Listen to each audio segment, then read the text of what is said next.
Making sure everybody's awake. Okay, good evening, everyone. Welcome to the April 27th, 2023 regular meeting of the Kern County Planning Commission. I'll now call the meeting to order. Madam Clerk, will you please call the roll? Commissioner Ashley? Here. Commissioner Dunbar? Here. Commissioner Judge? Commissioner Oliver? Here. Commissioner Skidmore? Mr. Hall? Here. Mr. Murphy? Here. Ms. Hoover? Here. Thank you, Madam Clerk. Next item on our agenda is commission member announcements or reports. I would like to welcome our newest planning commissioner, Mr. Kevin Oliver. Thank you, Mr. President. Welcome. I'm glad to be here and here to help in any way that we can. So coming over from the other commission, so it's You know the process. oh yeah. Welcome. Glad to have you. Okay. Next item on the agenda is approval of minutes from our March 23rd, 2023 meeting. I would entertain a motion. I'll make a motion. Since I guess I'm the only one here, I guess I'll have to second that. That's right. Motion and a second. All in favor, please say aye. Aye. Aye. Okay. Next item on the agenda is cases withdrawn or requests for continuance. I don't see any that fall into that category. So the next item then is going to be our consent agenda. Mr. Murphy, will you cover that for us, please? I will. Thank you, Chairman Ashley, members of the commission. So these items are scheduled before your commission, which are being recommended for approval by staff. The applicant has been informed of any special conditions and has no objection. The hearing on these items may be expedited if no member of the commission or audience wishes to comment or ask any questions regarding the case.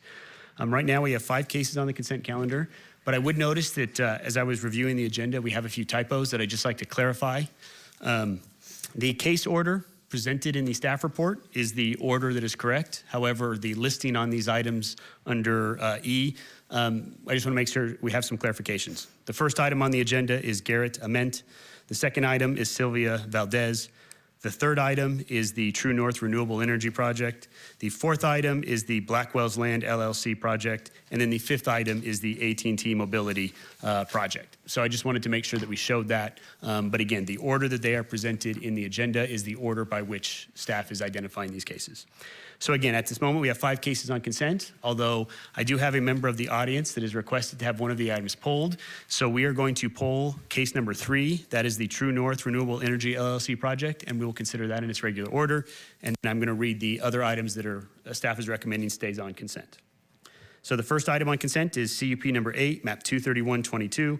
Our applicant is Garrett Ament. This project is located at 6275 Holiday Avenue, located on the corner of Holiday Avenue and 62nd Street West in the Rosemond area. The request before your commission is a conditional use permit that would authorize the retention of 2 cargo containers, one of which is 8 foot by 40 foot, and the second one is 8 foot by 20 foot, as residential accessory uses on property that is zoned E2.5 RS. The staff recommendation is to approve conditional use permit in accordance with the recommended conditions and adopt the suggested findings as set forth in the attached draft resolution. The next item on consent is case number 2. This is CUP 32, map number 230, Kate 20. Our applicant is Sylvia Valdez. This project is located on the northeast corner of Clark Street and Orange Street, also in the Rosemond area. This request is a conditional use permit to allow the installation of a manufactured home that exceeds the 10-year maximum permitted use on an approximately 2.25 acre parcel that is zoned E2.5. The staff recommendation is to approve conditional use permit in accordance with the recommended conditions and adopt the suggested findings as set forth in the draft resolution. The next item on consent is case number 4. This is CUP number 8, map number 26. Our applicant is Blackwell Land LLC by QK. This project is located at 14014 Highway 46 in the Lost Hills area. That's the north side of Highway 46, approximately 7 miles west of Highway 33. This request is a conditional use permit that will allow the permanent fruit stand, a lavender oil extraction facility, and an unlimited event venue, all on an approximately 55-acre portion of a 490-acre parcel that is consisting of 3 parcels. The project site has an A-zone classification. The staff recommendation is to approve conditional use permit in accordance with the recommended conditions and adopt the suggested findings as set forth in the draft resolution. And finally, the last item on consent is case number 5. This is CUP number 77, map 142. This applicant is AT&T Mobility by Yukon Group. This project is located at 5963 Houghton Road. The request is a conditional use permit that will allow the installation of a 148-foot tall lattice tower wireless communication facility and the associated equipment shelter, all on a 600 square foot lease area on a parcel that is approximately 49.41 acres in size.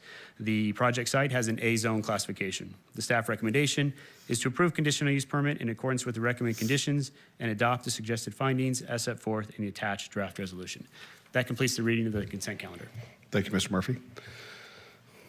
Other than item number 3, would any member of the public like to pull any of these cases to be heard in their regular order?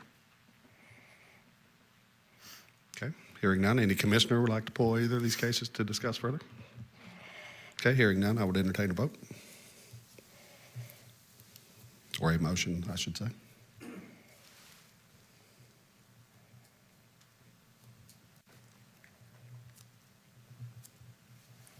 So you made the motion, or I need to make a motion? You do. I'll make a motion. Okay, we have a motion and a second. Please cast your votes.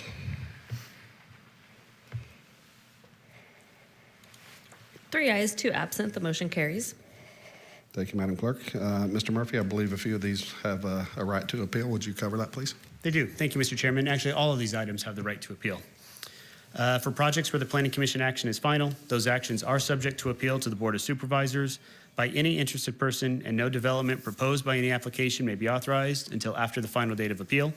An appeal may be filed at the Kern County Planning and Natural Resources Department, located at 2700 M Street, Suite 100 in Bakersfield, with a filing fee of $540 on forms we have available at the department and located on our website. That filing must be made within 14 days of and including the date of today's hearing. If no appeal is received, the action of your commission is final. Thank you, Mr. Murphy. Next item on our agenda is public presentations. This portion of the meeting is reserved for persons desiring to address the commission on any matter not on the agenda, but over which we have jurisdiction. Speakers are limited to 2 minutes. Please state your name and address for the record before making your presentation. Anyone have a presentation they'd like to bring forward tonight? Okay, seeing none, we'll move on to our public hearings. Mr. Murphy, would you like to make a presentation, sir? On the True North Renewable. Gotcha. We're coming right to it right now. Thank you.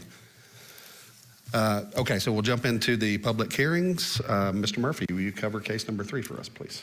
Thank you again, Mr. Chairman, members of the commission. Ms. Cindy Hoover will be presenting the project on tonight's agenda. Thank you, Ms. Hoover. You almost got a new name there, as it turns out. Yeah, almost got it, huh? That's okay. Good evening, Chairman and Commissioners through the chair. The project before you tonight is the Organics Renewable Energy Facility by True North Renewable Energy, LLC.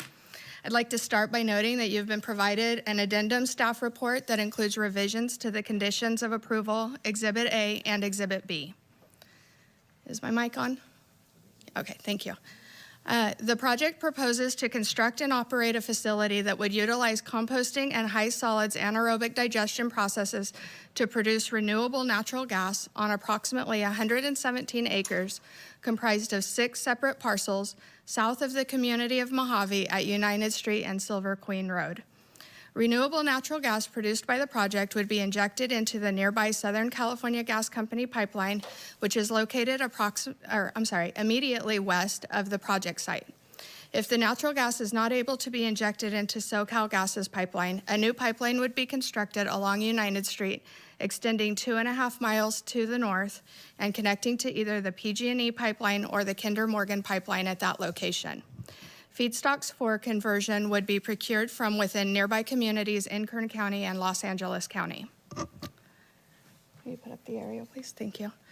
The project site is currently undeveloped, and the area surrounding the project site is predominantly industrial with scattered residences located to the south. Land uses in the immediate vicinity of the project site are the Kern County Mojave-Rosamond landfill, PPG Aerospace, which is a chemical manufacturing plant, and Commodity Resources and Environmental, which is a metals refining facility. Land to the north and south are undeveloped. The project site is currently designated 7.3 heavy industrial by the Mojave Specific Plan, and the site has a zone classification of M3 PD, heavy industrial precise development plan combining. The actions for consideration by your commission are a specific plan amendment to add the 3.7 other waste facilities designation to the Mojave Specific Plan and to amend the site designation from 7.3 heavy industrial to 3.7 other waste facilities, and a conditional use permit to allow for the construction and operation of a waste-to-energy facility, which is allowed in the M3 district with a conditional use permit. The purpose of the specific plan amendment is to ensure that the Mojave Specific Plan is consistent with the Kern County General Plan. The 3.7 other waste facilities designation is intended for waste facilities that utilize or transform the waste for a purpose other than disposal, such as a composting facility, which staff believes is appropriate for this facility since it will utilize waste to produce compost and renewable natural gas. Will you go to the site plan, please? Thank you. In detail, the proposed project would allow for the construction and operation of a high solids anaerobic digestion facility with aerated static pile composting for the management and processing of residential, commercial, and industrial organic food and green waste material. Components of the project include a receiving building, horizontal and vertical anaerobic digesters, flares, aeration pads and aeration buildings for composting, offices, a cogeneration facility for behind-the-meter gas generation, up to 2.5 miles of new pipeline, lined and unlined retention basins, and an accessory solar array with battery storage for on-site electrical use. At full build-out, the facility would process up to 1,000 tons per day and 300,000 tons per year of organic material, which constitutes the largest component of municipal solid waste and when deposited into a landfill, results in the emission of methane, a source of greenhouse gas emissions. The proposed project would reduce disposal of food waste and green waste using naturally occurring bacteria to produce biogas, a renewable fuel, and natural fertilizers that can be sold locally to enrich or amend soils. As previously discussed, the project would also generate renewable natural gas through the high solids anaerobic digestion process, which could be directly injected into the existing natural gas pipeline system or used to generate electricity for the direct consumption of the project. The project is estimated to produce up to 1,620 million standard cubic feet per day of renewable natural gas. The construction activities for the proposed project are estimated to take approximately 18 to 24 months and would primarily occur Monday through Friday during daylight hours. The maximum construction workforce is estimated to be 300 workers daily. The water demands for construction are estimated to be approximately 33.7 acre feet for dust control, site preparation, and miscellaneous construction needs. Prior to operation of the facility, the project would require annexation into the Mojave Public Utilities District for provisions of water and sewer services. The project's operational water demands are estimated to be approximately 7.8 acre feet per year, which will be used in the composting and anaerobic digestion processes, as well as on-site needs such as truck rinsing. Deliveries of waste to the site and removal of finished compost from the site would generate approximately 100 truck trips per day. Employees and trucks would utilize State Route 14 to Purdy Avenue to United Street. The main access to the site would be on United Street with a secondary emergency access on Silver Queen Road. At full build-out, the project expects to have 25 full-time employees. In accordance with the California Environmental Quality Act, an addendum to the previously certified Mojave Specific Plan Environmental Impact Report was prepared. The addendum EIR and certified EIR have been provided to your commission and posted on the Planning Department's website.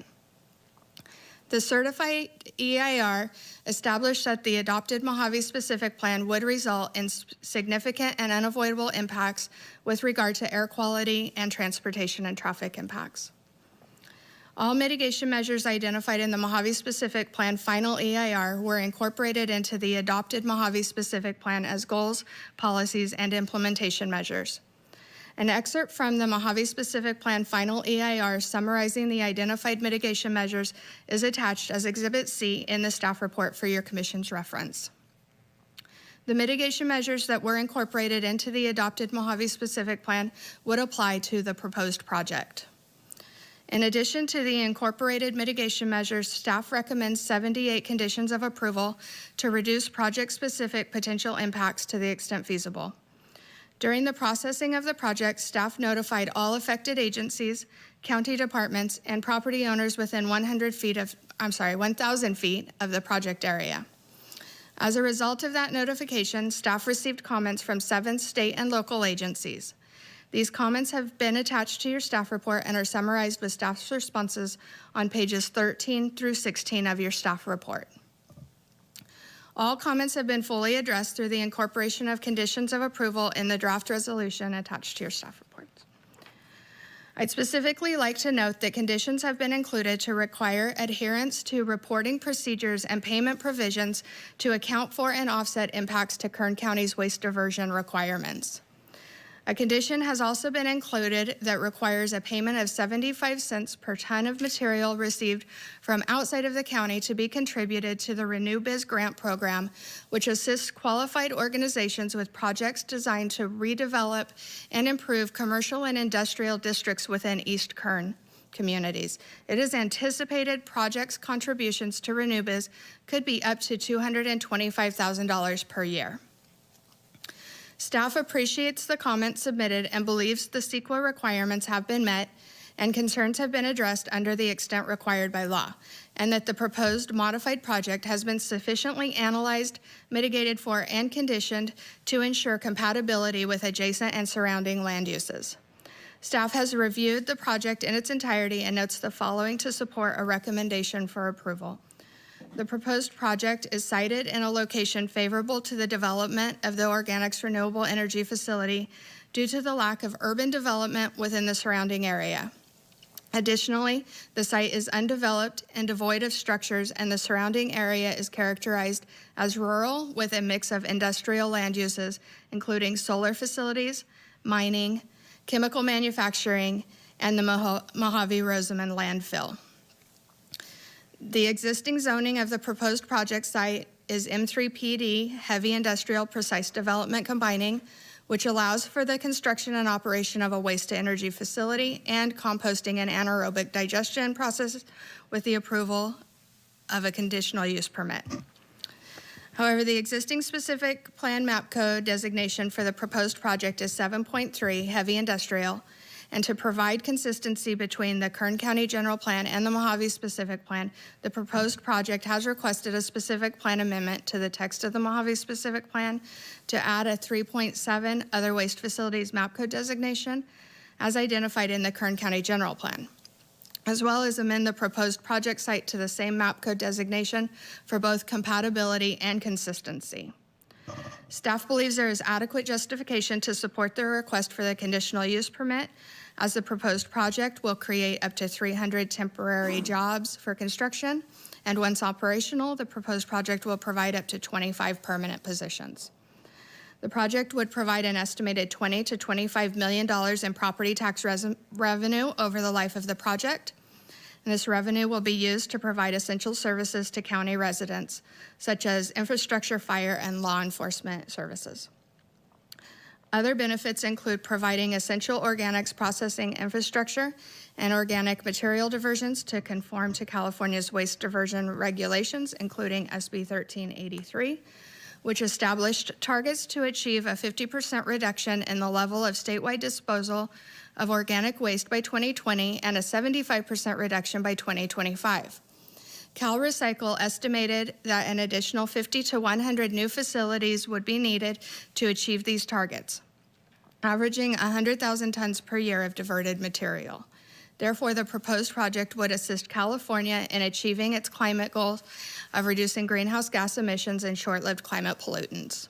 The project would also produce renewable natural gas to assist California and its utilities in fulfilling California's renewable portfolio standards and Senate Bill 350, And last, the proposed project is consistent with the adopted goals and policies of the Kern County General Plan to develop renewable energy facilities, and staff believes that your commission can make all the required findings necessary to recommend approval of both the specific plan amendment and conditional use permit.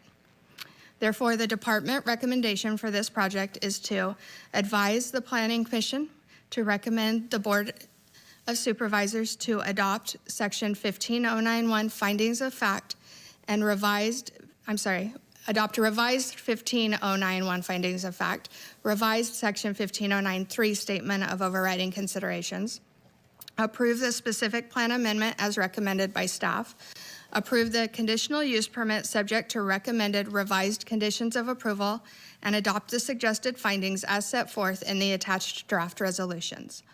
That concludes my presentation. Now I'd like to ask Mr. Murphy if he would like to add any additional information. Thank you, Ms. Hoover. I do not have any additional information to add at this time.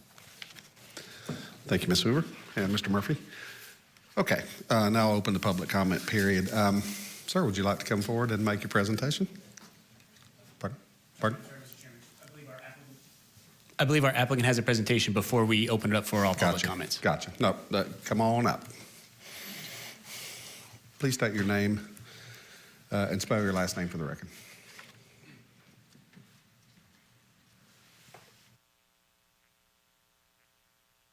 My name is Frank Laura with True North Renewable Energy.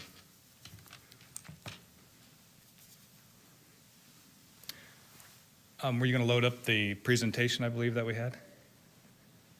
Yeah, if we could have the clerk turn on the computer for the PowerPoint. Thank you. We can do that too.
Thank you.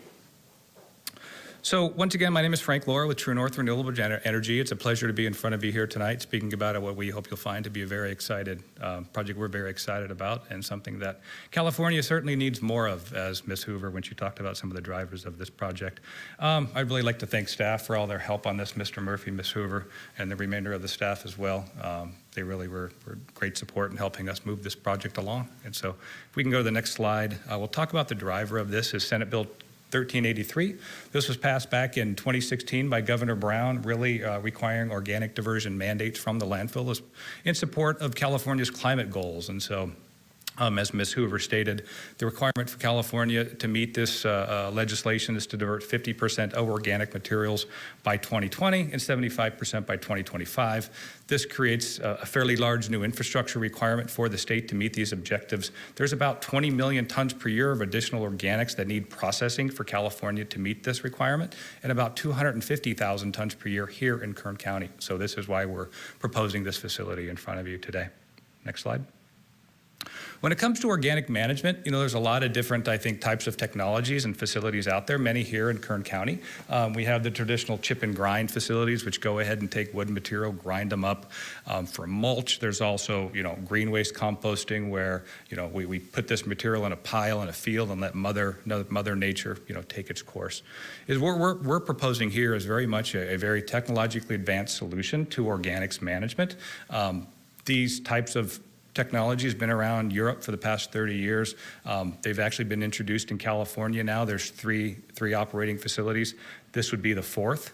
And the real advantage of these types of facilities is the ability to manage very diverse feedstocks, being very high in food waste, also being very, high in green waste, and any combination of the two, but being able to manage them and process them in a very sustainable manner that really mitigates, any types of noxious issues that some of these facilities, I think, have had in the past. So moving on to the next slide. Really, the way that this facility works is really just very similar to your stomachs, where it's the same type of naturally occurring bacteria. Organic material comes in, the bacteria in your stomach digests it over a period of time, and then renewable natural gas, and we call digestate, goes ahead and gets produced. And so this facility is located right next to the landfill, which we think is a great location for it.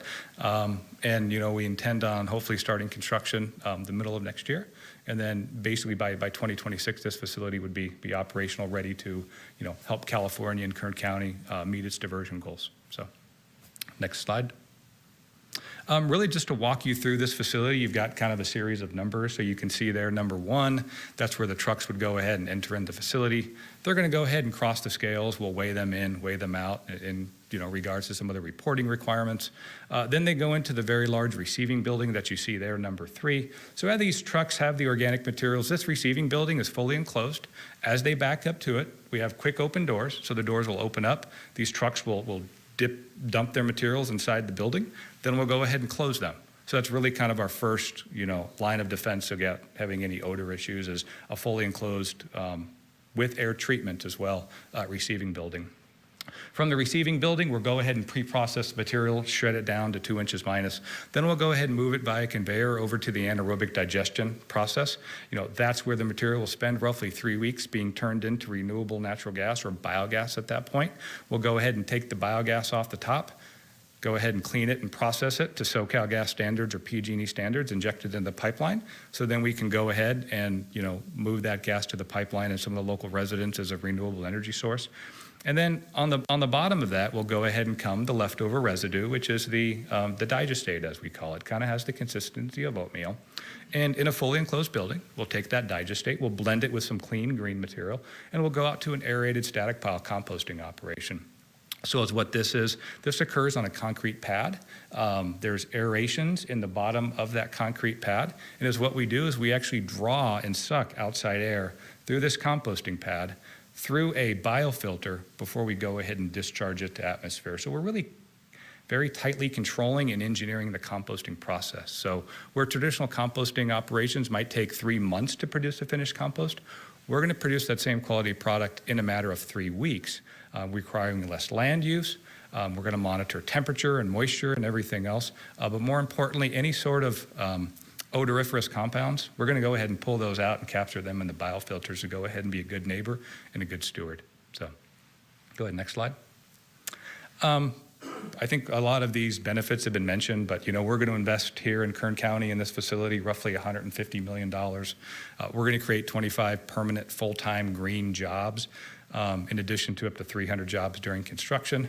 But then there's also the environmental benefits as well. We're going to produce a renewable energy, roughly 4 million gallons of diesel fuel equivalent on an annual basis in RNG. We're also going to produce an organic compost for the agricultural community, 120,000 tons a year.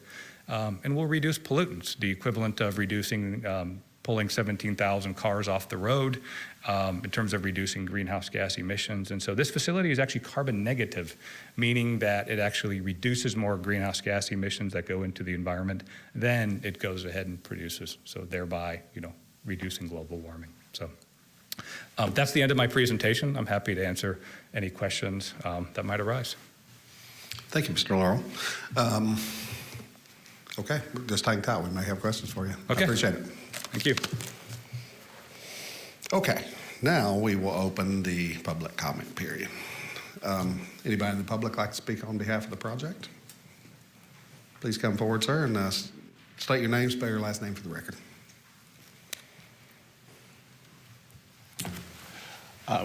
William Tate, last name's T-A-T-E.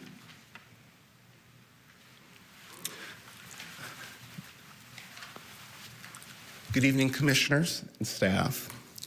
My name is William Tate. I am an attorney with the law firm of K&L Gates. I represent PPG Industries, Inc. PPG Industries, Inc. is located directly across the street from the proposed facility, and we have some significant concerns with respect to the development of this project. PPG Industries, Inc. operates a manufacturing facility for coating for aerospace.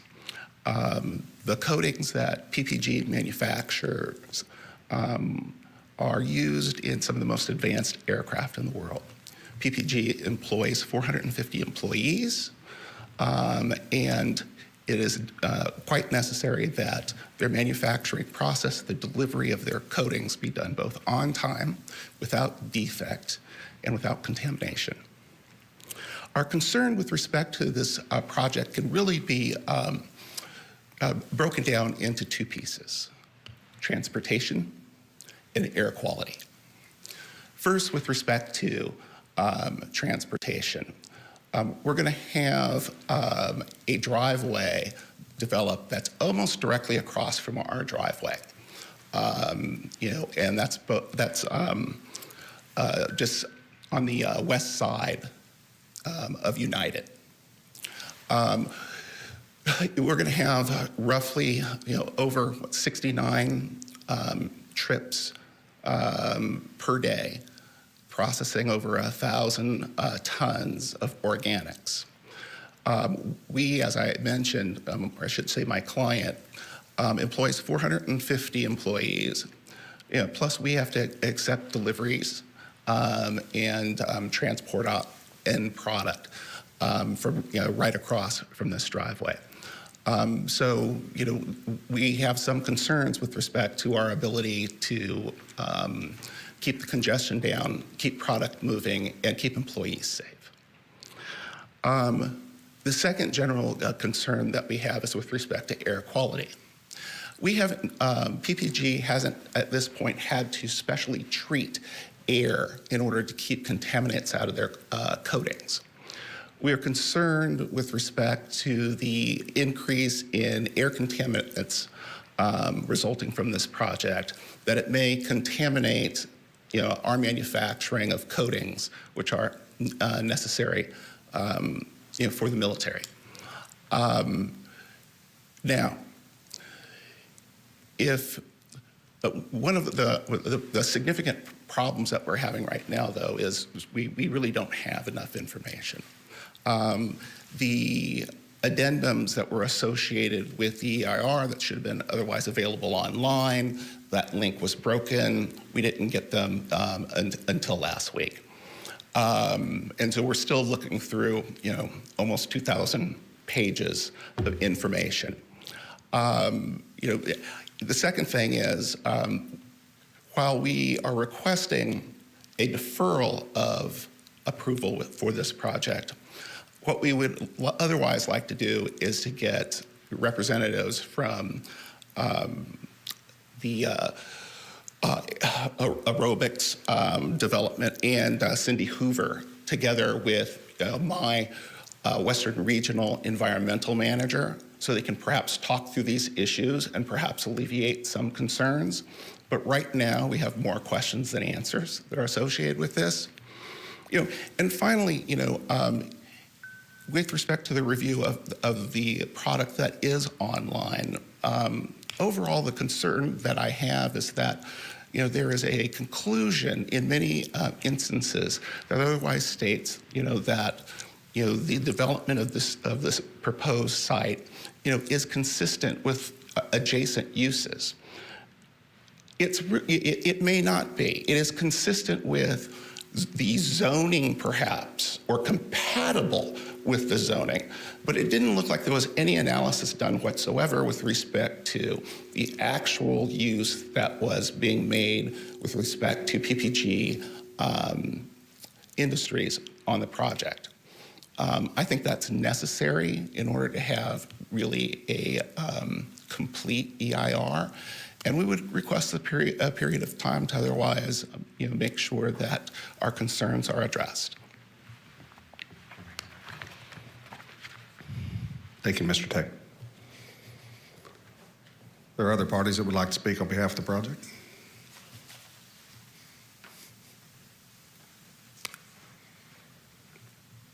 Please state your name and spell your last name for the record, please. My name is Stephen Gomez, Gomez. Good evening, commissioners and staff. I represent the Kern, Inyo, and Mono County Building and Construction Trades Council, which consists of 22 affiliated trade unions, which is about 20,000 members, journey persons, and apprentices. And with all my members and affiliated trades, we fully support this project. Thank you, Mr. Gomez.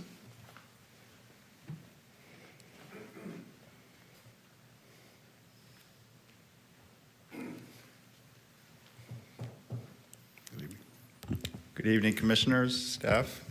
My name is Brian Holt, H-O-L-T, Business Manager, Financial Secretary of IBEW Local 428. We're the electricians union here in Kern County, also an affiliate of the building trades that Stephen just mentioned. We stand in strong support of this project. It's a good project. It helps Kern County continue to be the leader with our all of the above's approach to help the state meet their climate goals. And so on behalf of the 1,200 electricians here in Kern County and their families, we stand in strong support. Thank you, Mr. Holt. There are others that would like to speak on this project? Okay. Hearing none, we'll close the public comment period and we'll talk about it a little bit. Commissioners, anybody have any questions or comments?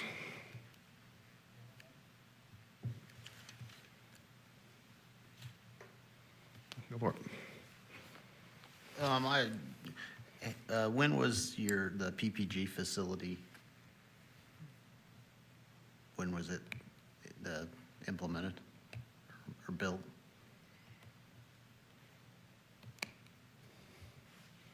Mr. Tate, could you tell us the answer to that question?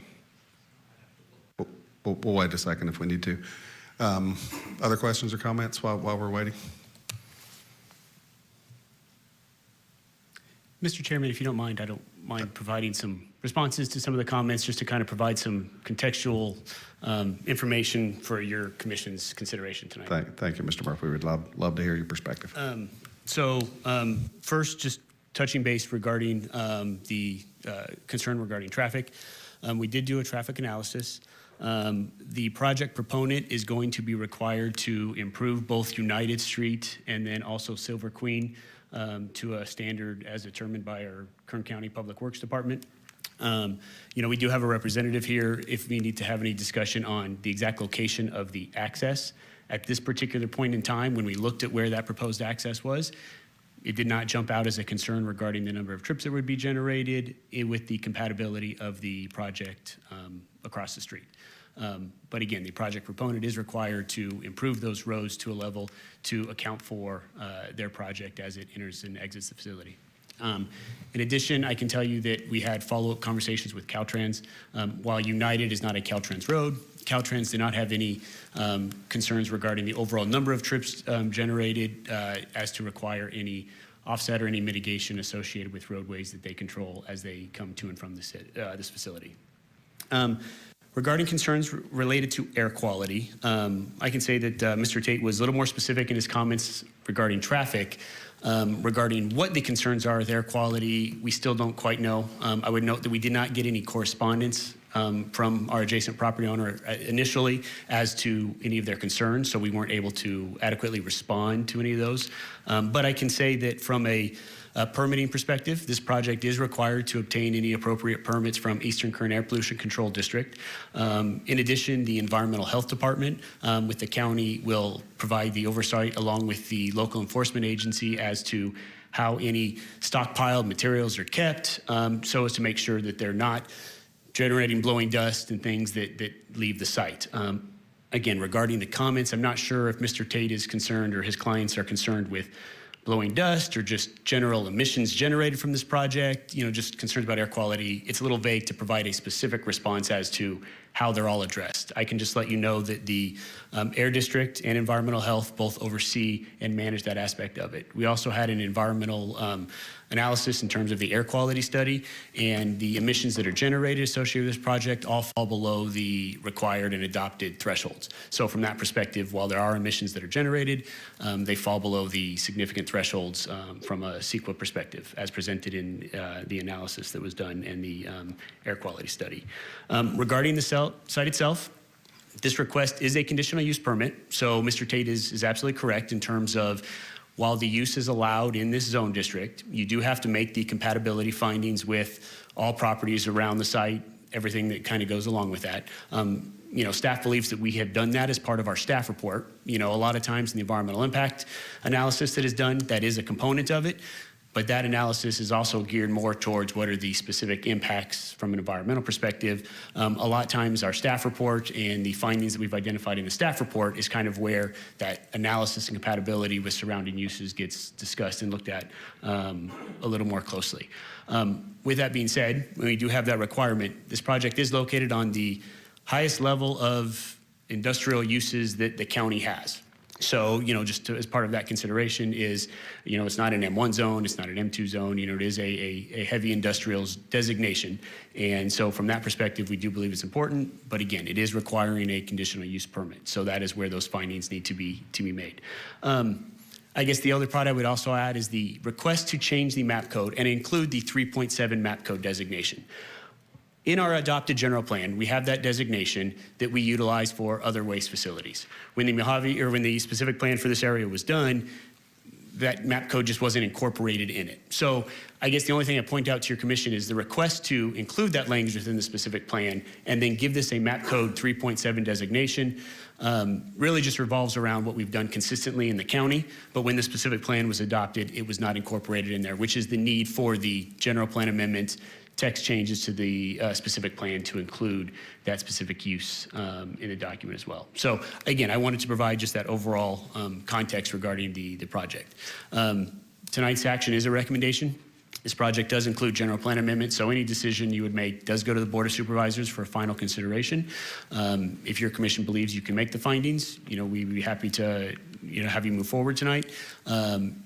Just to give you timing, if for whatever reason you do believe a continuance is needed or anything along those lines, the June window is the target date for final consideration. So again, there is appropriate time if it does need to be continued, that this item could be brought back to your commission before that June window for a target, because we can only amend the general plan 4 times a year. But again, I just wanted to provide that overall context as part of your consideration process tonight. Thank you, Mr. Murphy. Relative to the air quality piece, I'm assuming those thresholds of significance include particulate matter, probably PM10 and 2.5. Yes. And you said all the findings were less than significant from the air quality study? I have a quick question as well, if I could. Sure. Frank, I can't remember your last name. Laurel, L-A-U-R-L. Laurel? Yes, Okay, sir. Laurel. Mr. Laurel. Just a couple of real quick clarification questions. You said once you started with the material and the trucks come in, they put it into your enclosed Receiving facility, building. your receiving facility. You pump out the gas and everything else, and then you have this, you said oatmeal type like material. Mm-hmm. And it is then mixed with clean green material and then done with what? We create a compost for it with Okay, it. and So what- it would what- be an what- organic fertilizer. What is this clean green material, and where do you get that from? Grass clippings, yard waste. When you cut your lawn, that's all that we're doing is we're taking those grass clippings and we are blending it with this digestate. And that's really what we're doing, is just to Okay. create a compost with it. Okay. So And didn't you say that there was a landfill like somewhere? right next door, Right yes. next The door. Mojave Rosamond landfill is our neighbor to the east. Okay, that's what I thought. All right, thank you. You're welcome. And I guess my next question would be for Mr. Tate. Mr. Tate, did we find out when that facility was built? Your PP, No. is it PPG? PPGs, that's PPG. correct. Okay. No, I don't know precisely when the facility I guess it's all right. But my question would be, now you built this facility here at some point, and there's a landfill right there. So you built it near a landfill. And you're concerned with air quality from seems like a pretty airtight place, but you weren't concerned with the air quality from a dump. It's a good question and a fair one. What we're talking about is, the cumulative. I mean, I've been to dumps. Yeah. They a lot of seagulls, everything else running around. Well, the dump isn't next door. what we're talking about is also the cumulative effect. And, what was not mentioned was the specific finding that it was determined that the long-term operational emissions of the approval of the project would I'm exceed. going to hold you just for a second. Where are you reading from? Reading from the addendum to the environmental impact report for the Okay. Mojave specific plan. Okay. And I'm in the environmental analysis, page 310.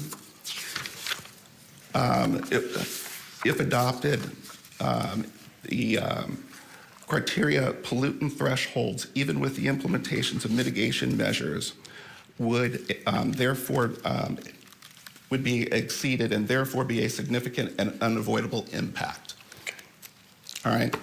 So, look, we want to be good neighbors. Sure. But at the same time, we're concerned with respect to the manufacturing of these coatings. And throughout the reports, that we've received, even, looking at the most recent one that was looking at the gas emissions.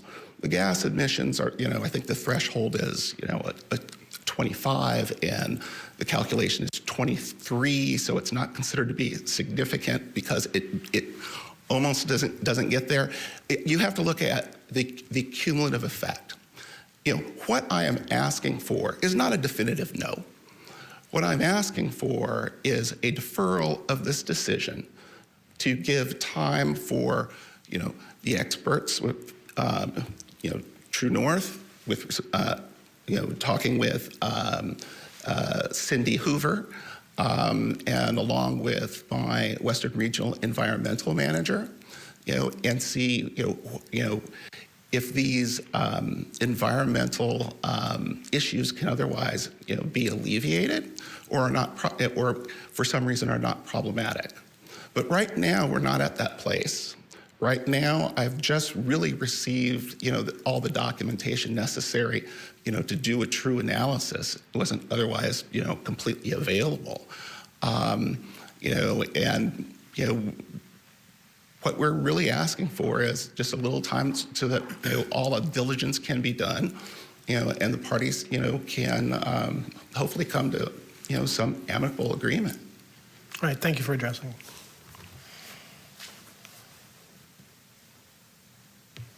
Any other questions or comments?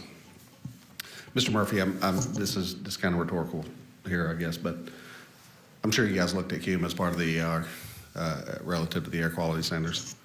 Yes, that is correct.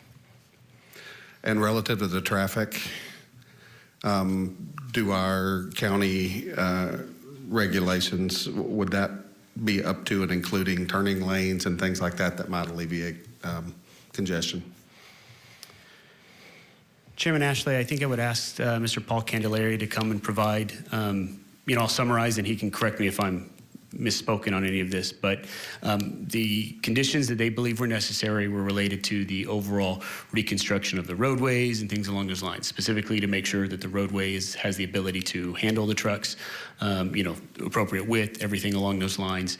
I do not believe there was any specific condition that required an extra turn lane or anything along those lines as part of that. But again, that's where I'd leave Mr. Candelaria to provide into that clarification if it's needed. But from my understanding, it was that the roadways needed to be reconstructed to make sure they could handle the weight and the trucks that are coming in. Thank you, Mr. Murphy. I don't think I need any clarification from Mr. Candelaria. I don't think I have any additional questions or comments. I think this is a fantastic project, as Mr. Holt mentioned, and I think that was quite appropriate. These types of projects are great for California. I mean, we're already in a kind of a dire situation here relative to our California climate goals and being able to achieve those. And I think this type of project really does contribute significantly to making those things happen. I'm in favor of the project. I love the fact that we're using local labor. As always, Mr. Gomez, Mr. Holt, thank you for coming and speaking. It's great for jobs. It moves us forward on the green spectrum. As we go forward as a county, I think that's also a good thing. I'm in favor of the project, and I'm prepared to make a vote, but I'll leave it up to my fellow commissioners.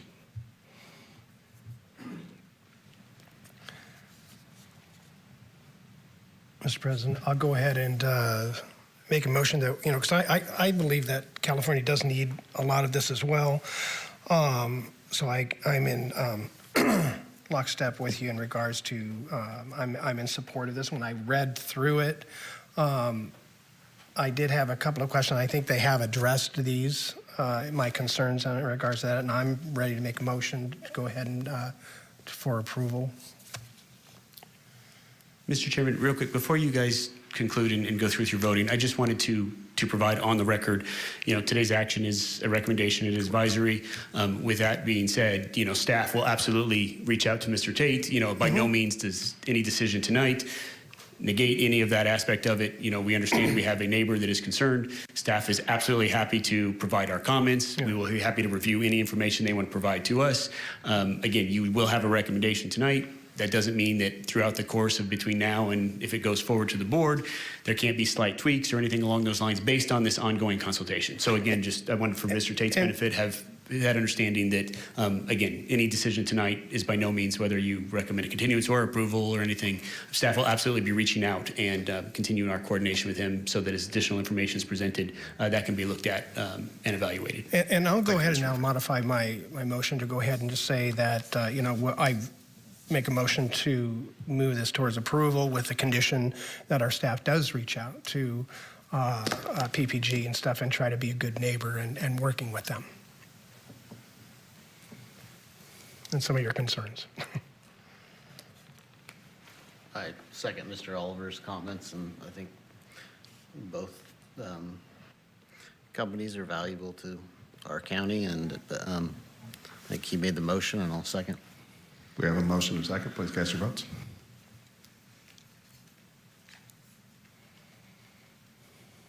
Three ayes, 2 absent, motion carries. Okey-doke. Thank you, gentlemen. Our next item on the agenda is our favorite one, and that is adjournment. So if there's no opposition, I will call this meeting to a close. Thank you very much.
We're living in the future, one we thought was lifetimes away.